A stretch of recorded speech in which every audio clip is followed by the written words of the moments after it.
नमस्कार, आप सभी का स्वागत है भीलवाड़ा लोकवाणी में। इस वक्त हम खड़े हैं भीलवाड़ा भारतीय जनता पार्टी के दफ्तर के बाहर। आज यहाँ पर एक वर्चुअल रैली का आयोजन किया जा रहा है, जहाँ पर नितिन गडकरी, केंद्रीय मंत्री नितिन गडकरी बोल रहे हैं और भारतीय जनता पार्टी के कार्यकर्ता और पदाधिकारी उन्हें सुनने पहुँचे। राजस्थान भारतीय जनता पार्टी की ओर से संवाद रैली का आयोजन किया जा रहा है और इस संवाद रैली को भारतीय जनता पार्टी के वरिष्ठ नेता और केंद्रीय मंत्री आदरणीय नितिन जी गडकरी संबोधित कर रहे हैं। भीलवाड़ा ज़िले में लगभग 5 लाख लोगों का हमारा लक्ष्य था और आज हमें जानकर बहुत खुशी है कि लगभग 1 लाख लोग इस रैली से जुड़े हुए हैं। भीलवाड़ा ज़िले के लोकप्रिय सांसद सुभाष जी बेड़िया, विधायक विठल शंकर जी अवस्थी और गोपाल जी खंडेलवाल, गोपी जी मीणा, जब्बर सिंह जी, आदरणीय कैलाश जी मेघवाल, कालूलाल जी गुजर और रूप जी जाट, नगर परिषद सभापति सहित सारे जनप्रतिनिधि और ज़िले के सारे जिला पदाधिकारी, मंडल अध्यक्ष और मोर्चों प्रकोष्ठों के अध्यक्ष सभी इस रैली को बहुत ही गंभीरता से सुन रहे हैं। निश्चित तौर पर आज की रैली वर्तमान समय में भीलवाड़ा वासियों के लिए, राजस्थान के लिए, हिंदुस्तान के लिए बहुत ही महत्वपूर्ण है। आज इस रैली में हमारा मार्गदर्शन करने के लिए, संबोधन करने के लिए केंद्रीय मंत्री आदरणीय नितिन जी गडकरी ने कहा है कि आज हिंदुस्तान की सरकार, केंद्र की सरकार जिस तरह से मोदी 2 का जो 1 वर्ष पूरा हुआ है उसमें जो ऐतिहासिक काम किए हैं, चाहे वो धारा 370 का काम हो, चाहे 35A का हो, चाहे राम मंदिर निर्माण का हो, चाहे नागरिक संशोधन कानून का हो, चाहे 3 तलाक का मामला हो, ऐसे कई मामलों को लेकर हिंदुस्तान की सरकार ने, मोदी सरकार ने कड़े फैसले लिए हैं और हिंदुस्तान के हित में फैसले लिए हैं, जो ऐतिहासिक फैसले हैं, जो देश की आज़ादी के बाद से लटके हुए थे और जिनको दूर करने के लिए बहुत ही गंभीरता से किसी सरकार ने विचार नहीं किया था, लेकिन भारत सरकार ने, मोदी सरकार ने इन समस्याओं का समाधान किया है। इसी के साथ में वर्तमान हालात में जिस तरह से देश में हालात बने हुए हैं, चाइना और भारत की सीमा पर चाइना हमेशा से दादागिरी करता आया है, लेकिन उसको मुंह तोड़ जवाब देने का, उसको सबक सिखाने का काम किया है तो मोदी सरकार ने किया है। मैं सभी से निवेदन करना चाहता हूं कि जहां चाइना जिस तरह से सीमा पर इस तरह का विवाद कर रहा है, हम सब जनता को सोचना चाहिए, नागरिकों को सोचना चाहिए कि चीनी वस्तुओं का बहिष्कार करें, स्वदेशी को अपनाएं और विदेशी को भगाएं। आज की इस रैली के अंदर लाखों की संख्या में राजस्थान और भीलवाड़ा से कार्यकर्ता जुड़े हैं, आमजन जुड़े हैं। मैं उनका बहुत बहुत धन्यवाद ज्ञापित करता हूं। इसी के साथ में इस सफल रैली के लिए हमारे प्रदेश के अध्यक्ष आदरणीय सतीश जी पूनिया का, महामंत्री चंद्रशेखर जी का और नेता प्रतिपक्ष गुलाब जी कटारिया का और उपनेता आदरणीय राजेंद्र सिंह जी राठौड़ का भी आभार व्यक्त करता हूं। जय भारत। ऑनलाइन रैली जो अभी हो रही है और जो पहले फिजिकल रैली होती थी जिसमें लोग जुड़ते थे, नेता खुद आता था, स्टेज पे खड़ा होकर लोग जुड़ते थे, भीड़ होती थी, उसको और इसमें किस तरीके से डिफरेंस देख रहे हैं? देखिए,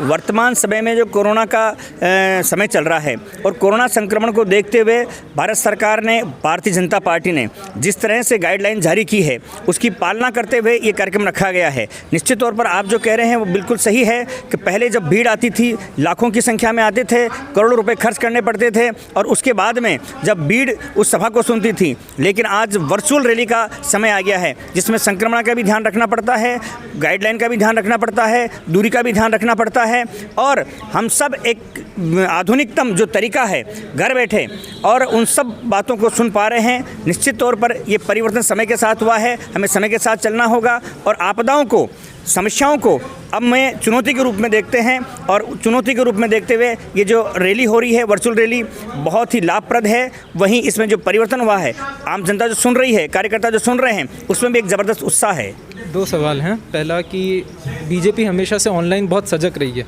चाहे वो मोदी जी जब गुजरात में थे या मोदी जी जब केंद्र में है, बीजेपी सबसे फ्रंट में रही है ऑनलाइन में। तो जब ऑनलाइन रैली हो रही है, लोग घर पे बैठ के, तो ज़रूरी है बीजेपी कार्यालय में 50 लोगों का भी इकट्ठा होना? देखिए, ये एक सामान्य काम करने का, रैली करने का, कार्यक्रम करने का एक तरीका होता है और उसी बात को लेकर ये चाहे हिंदुस्तान के अंदर कहीं भी रैली हुई हो, आज जयपुर के अंदर हैं तो भाजपा कार्यालय पर हो रही है, हर जिला केंद्र पर आप टीवी पर देखेंगे 50 कार्यकर्ताओं की संख्या सोशल डिस्टेंसिंग की पालना करते हुए, सैनिटाइजर का यूज़ करते हुए, मास्क का यूज़ करते हुए हम रैली कर रहे हैं और इस कार्यक्रम को केवल भीलवाड़ा में नहीं,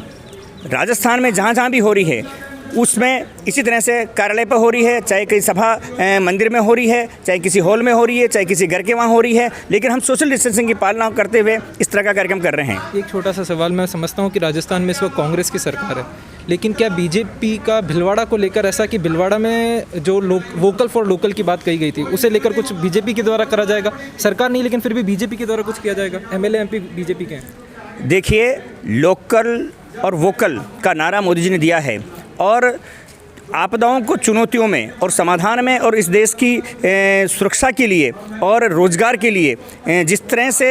आत्मनिर्भर भारत का जो नारा दिया है उसमें लोकल वोकल आता है। इसमें केवल भीलवाड़ा का विषय नहीं है, संपूर्ण देश के व्यापार जगत के लिए, उद्योग जगत के लिए उन्होंने कहा है और इसलिए सामान्य से सामान्य कार्यकर्ता, सामान्य उद्योगपति, व्यापारी इस बात को लेकर बहुत ही सचेत है और भारतीय जनता पार्टी का और केंद्र सरकार का ये प्रयास है कि सब लोग खड़े हो, एक साथ खड़े हो और इसके लिए आत्मनिर्भर भारत के अंदर कई तरह की सुविधाएँ और छूट दी गई है। तो ये थे भीलवाड़ा बीजेपी के जिला अध्यक्ष, मैं शुभम जैन, और कैमरे के पीछे थे मेरे साथ अनुराग दादीज, Bhilwara Lokvani. Stay updated always with Bhilwara Lokmani News app. हम लाते हैं ब्रेकिंग न्यूज आपके लिए हर दिन।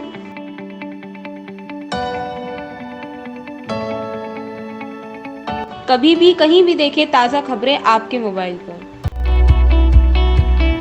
देखें न्यूज़ वीडियोस किसी भी टाइम। हमारे साथ जुड़े रहे और डाउनलोड करें Bhilwara Lokvani app, available on play store. Download now.